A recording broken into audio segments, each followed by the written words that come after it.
Hello, TopFanRivalry followers. It's Friday morning, so you know what that means. That means it's time to do a little weekly review. Okay, Mr. Jackson, how are you this morning? Doing pretty good, doing pretty good. You know, we're at that time of year, hoping for your team to make a move as a Christmas present, but you probably won't see something for another month. Yeah, it's how do you say this? It's very annoying, right? Um, in the 80s and early 90s, players would sign like this, and they would just be like, done, zip, zip, I'm out of here, right? But now it's like they're waiting until the first day of spring training to decide where they're going to go, Well, yeah, right? and a lot of teams are doing it around to see how much money they got, and Yeah. it's just Yeah. kind of a slog. All right. So Jackson, what you got for numero uno? Well, Andrew McCutchen's coming back for another year. He will be playing in Pittsburgh again. I think he signed another 1 year, $5 million contract. Hmm. So I think that'll be good for the Pirates. I think the NL Central, much like the AL Central, it's kind of a wide open race. There's a lot of teams kind of caught in the middle. I think the Pirates have a chance here if their young core can take a step, with the veteran leadership of a guy like McCutchen. I think the Pirates could be fairly competitive. They were competitive for like the first third of the season. Just got to find that staying power. So it'll be interesting to see, uh, how McCutchen plays.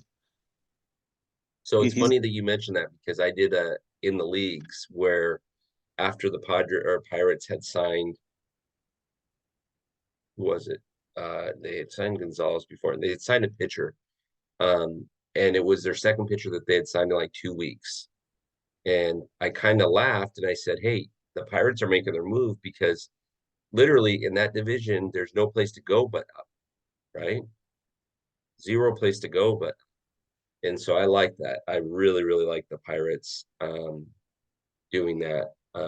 So yeah, Pirates, good on them for signing Andrew McCutchen. I actually like that. And that's, yeah. do you know when the last time was they made the playoffs?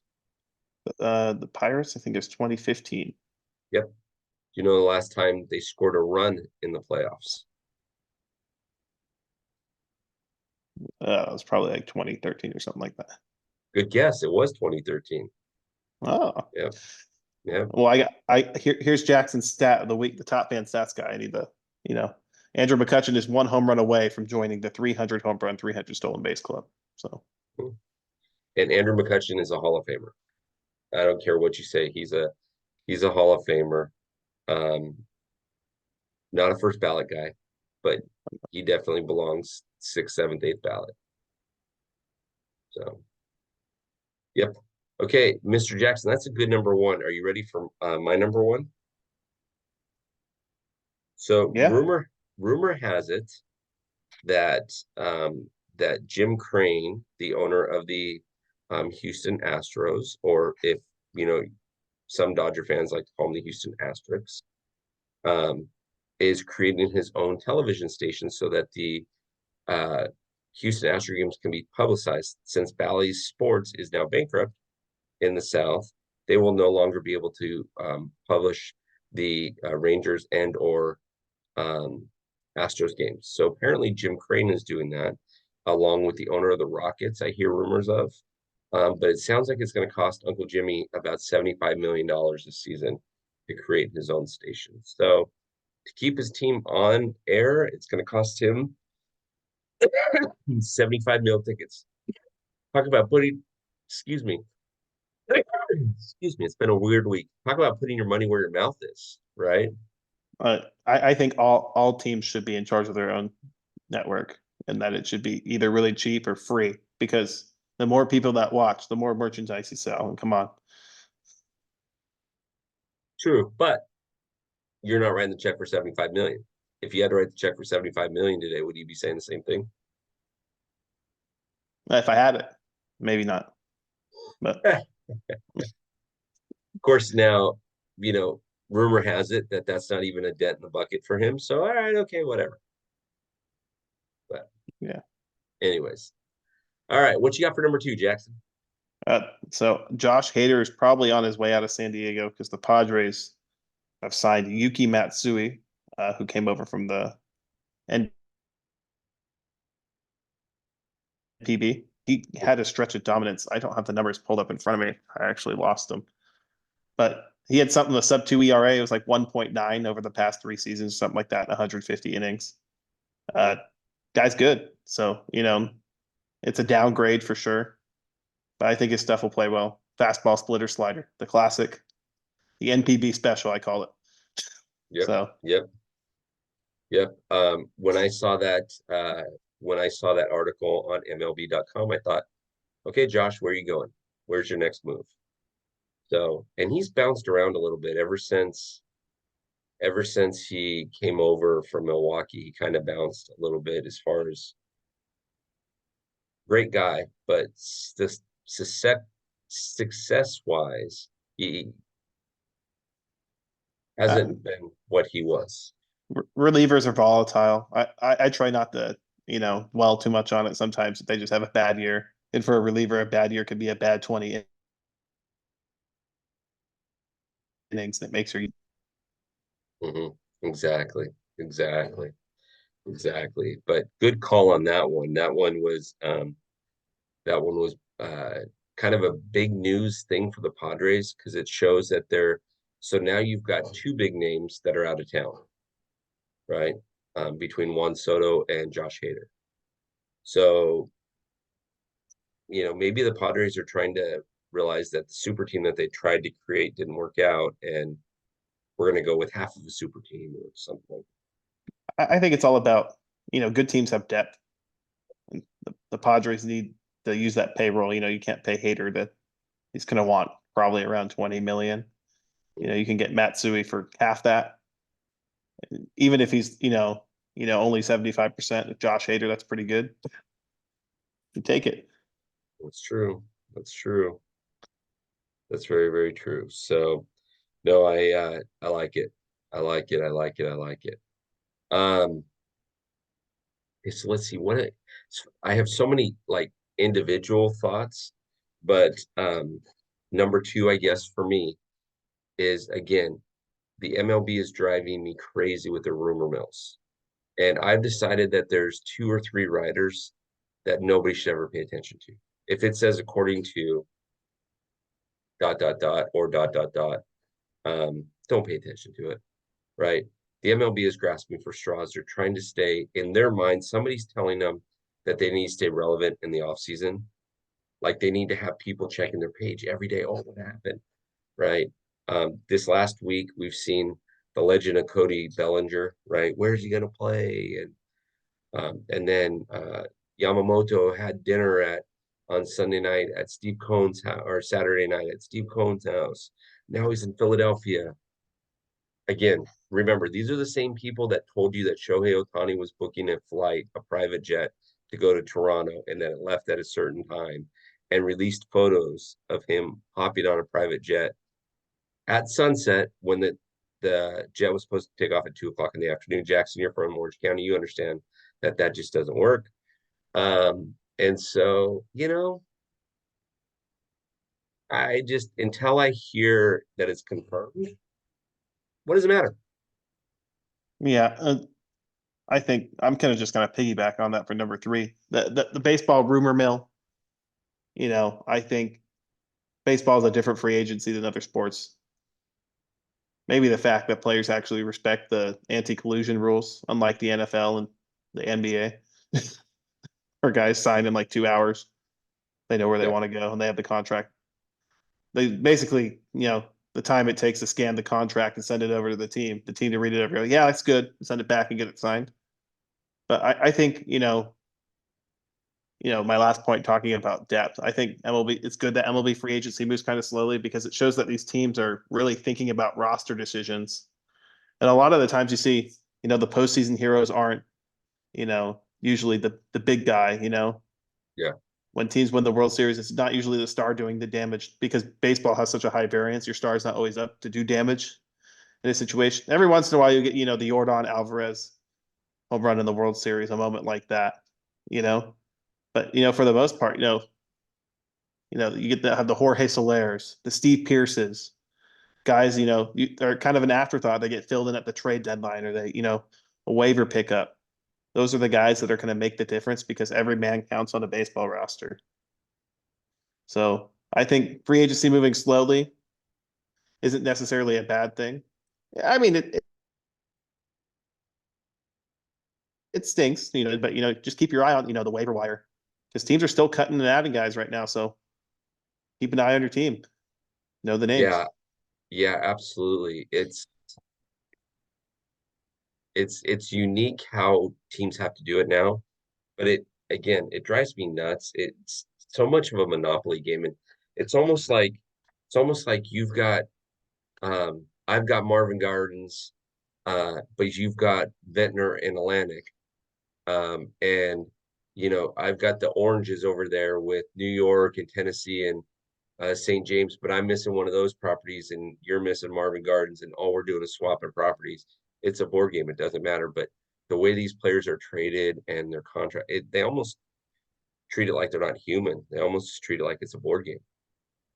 Yeah, I mean, in the age of baseball analytics, unfortunately, that's what a lot of teams see. They see numbers. Hmm. You see True. the really good teams look at the numbers, and then they look at the results and go, why isn't this result equal this result?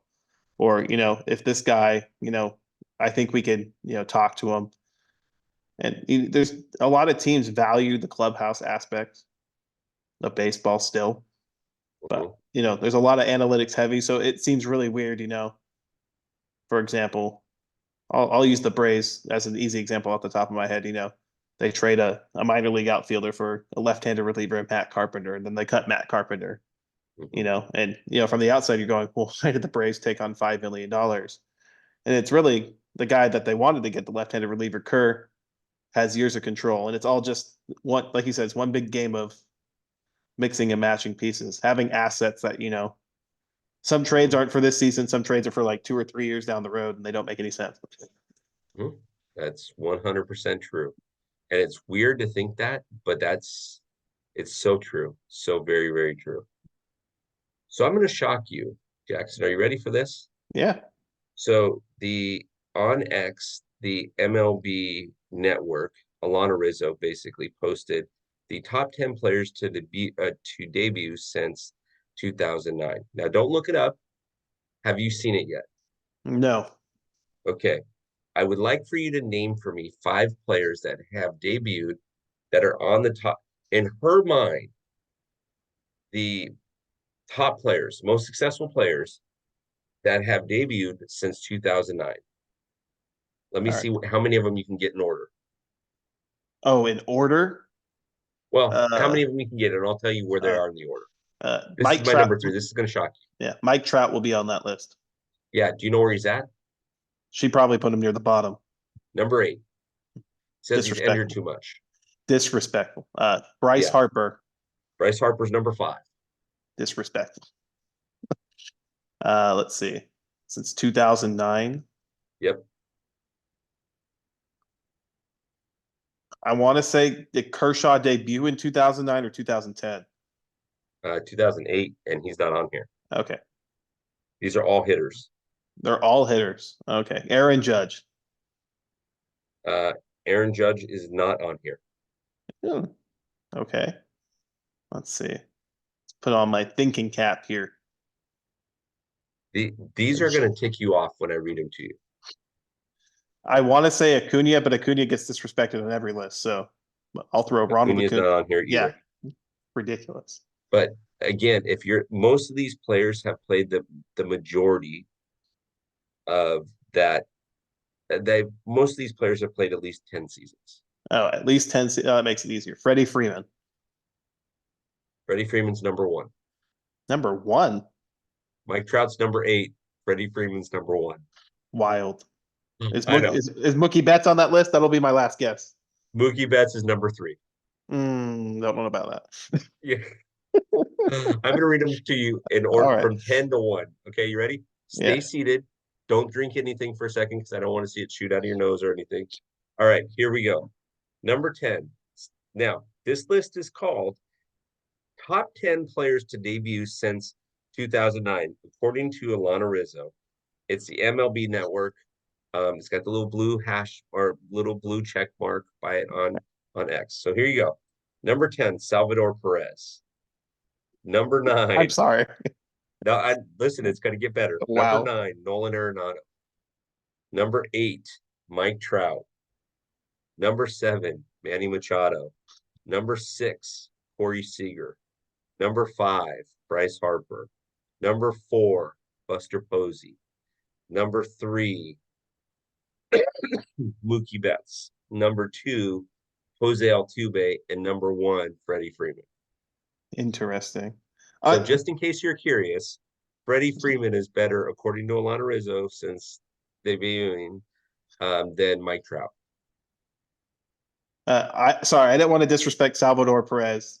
Salvador Perez is on track to be a Hall of Fame catcher. So no shade at Salvador Perez, but if you think best player since 2009 to debut, Salvador Perez has not popped to your head. No. He's Now probably a these top other 25. yeah, these other ones, okay, that makes sense, The right? order's all whack. But yeah, I was given this by two of our friends. I didn't see this. I'm in a group text message with a Dodger fan and an Angels fan. The Dodger fan's an attorney, the Angels fan's a teacher, and they like to poke each other. And so I'm in this group text message, and they sent me this, and the teacher just, who's the Angel fan, he just says, "What just happened here?" And I laughed. It's because you don't, when you think dominant, now Freddie Freeman in the top 3 or 4, absolutely. Absolutely. But when you ask people around the country who's one of the most dominant players to debut since 2009, everybody's going to say Mike Trout's going to come out at 85% of their mouths. Um, forget all the IL stints and DL stints and everything like that. That doesn't matter. He's the most dominant player when he's playing. He's the most dominant player. Yeah, his numbers blow most other players away, despite missing a quarter of the games or whatever. It's Yeah, crazy. yeah. So when I saw that, I said, I've got to make this last, because if I'd have let off with that, Jackson, you wouldn't have been able to think straight No. for the rest of the show. Oh my. As soon as you said Mike Trout, I said, yeah, he's number 8. Yeah, Salvador Perez made the list. I was like, Yeah. So I mean, and there's plenty of players too that you can make arguments for that haven't made that list. Now, granted, notice that she used enough time going back. She went back 14 years, right?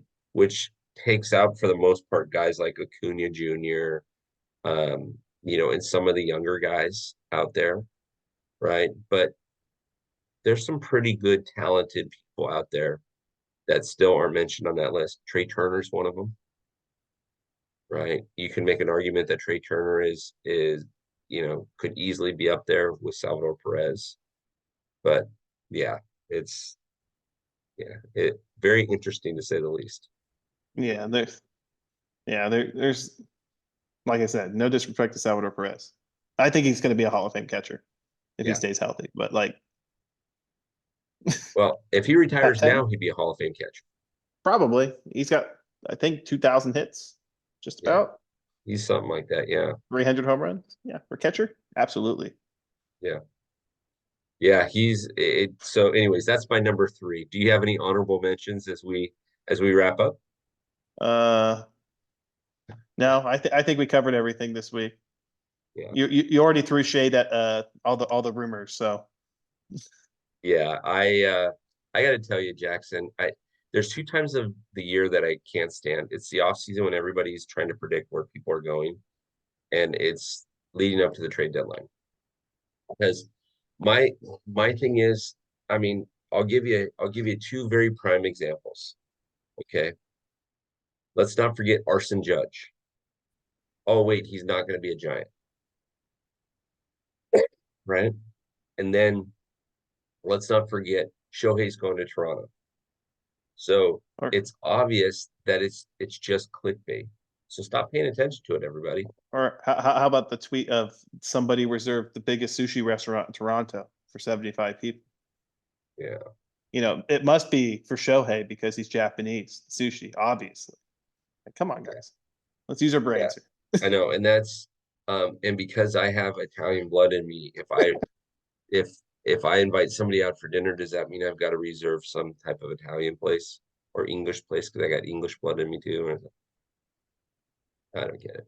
Anyways, Yeah, you're taking a pizza by the slice, of course. there you go. There you go. All right, Top Fan Rivalry followers, this is the best we can do for you on a Friday. It is the last Friday before Christmas. So we want to wish you a very Merry Christmas and hope that you and your family have a very wonderful, wonderful day. Jackson, any final Yeah. thoughts? Merry Christmas, guys. Merry Christmas, guys. And as we head into the new year, we're inching closer towards pitchers and catchers reporting. So Yep, yep, we are. So everybody enjoy yourselves, and we will talk to you next week. Enjoy the episode.